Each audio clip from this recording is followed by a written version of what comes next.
No music, no scrolling, no distractions. Just you and your thoughts. That silence tells us more about ourselves than we think. Because that feeling, the urge to do something, that's us trying to escape discomfort as quickly as possible. And happens everywhere in our lives.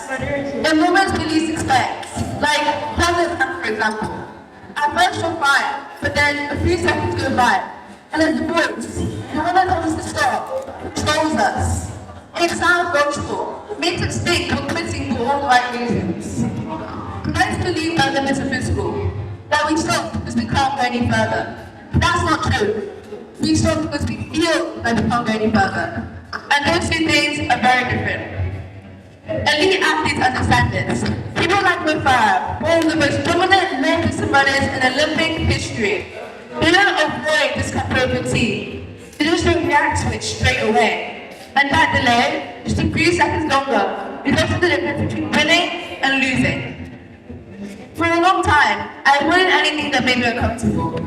I used to think I was just not that type of person. So I would go confidently, do this, or even perform on changes like this. In my mind, everyone had limits. Either had it or you didn't. I thought it was a fact, not something I could change. Some people were brave and some people just weren't. But then one day, reluctantly, I decided to do something a little bit different. Step out of my comfort zone. I signed up for a school competition, not expecting much to happen. I worked on it for weeks, but I took down to myself and feared I wouldn't be good enough. So imagine my surprise when they shouted my name as one of the winners of the competition. From that moment on, something changed. Not because I was no longer afraid, but because I proved myself wrong.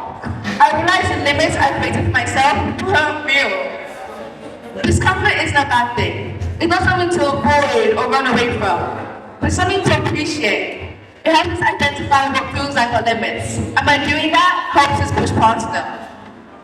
I started making small changes in my everyday life. Spoke up more, participated more, raised my hand more. I don't want to be the person who stopped before they started anymore.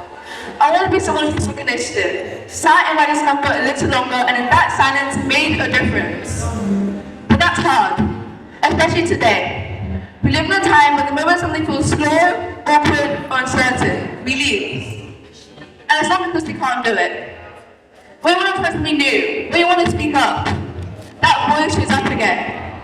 But it's only a sign that we're uncomfortable, not incapable. Sadly, we don't even wait for discomfort to show up anymore. We preempt it, then try to avoid it. The swipe or scroll. The problem isn't that we're distracted. It's that we become uncomfortable being alone with our own thoughts.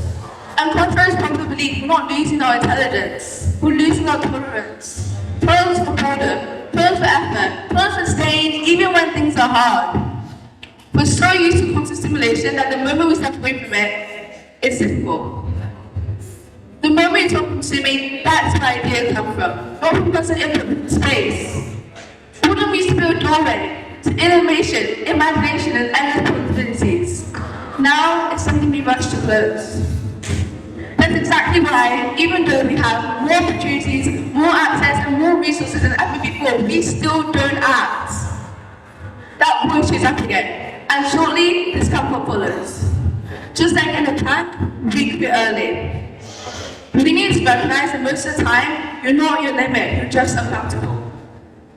So the next time you reach for your phone, don't pick it up. Sit in that discomfort a little longer, because that feeling you're trying to escape isn't your limit. It's a step in the right direction, a chance to prove yourself wrong and learn to the type of person you never thought you could be. Thank you.